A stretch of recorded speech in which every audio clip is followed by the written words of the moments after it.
Keputusan pemerintah memperpanjang masa PPKM membuat sejumlah pelaku usaha wisata di Pangandaran menyerah. Selain berdampak kerugian hingga miliaran rupiah, ratusan karyawan terpaksa dirumahkan. PHRI Pangandaran pun mengirim surat kepada 3 menteri untuk meminta kelonggaran. Setelah menunggu hingga 2 bulan dan akhirnya tanggal 9 Agustus kemarin keputusan pemerintah memperpanjang PPKM membuat pelaku usaha wisata di Pangandaran terpukul dan mengaku menyerah. PPKM darurat hingga level 4 dan 3 kemudian diperpanjang lagi membuat perekonomian di sektor wisata Pangandaran lumpuh.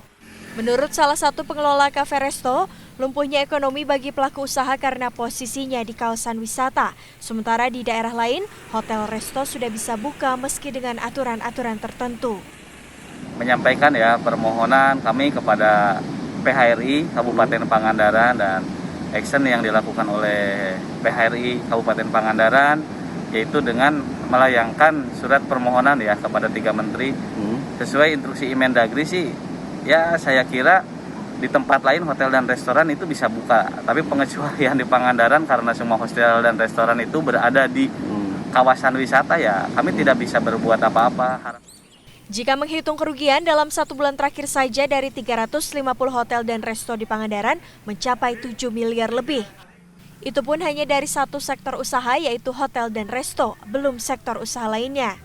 Selain kerugian yang besar, ratusan karyawan sudah dirumahkan.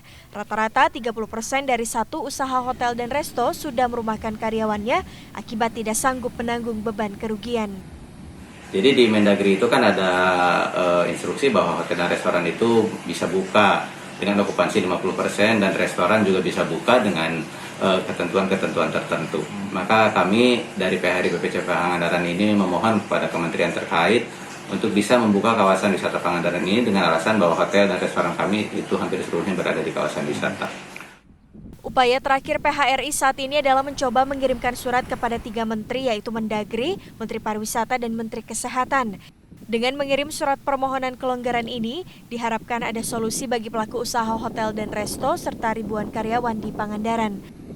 Ogi Fatuzaman, Pangandaran.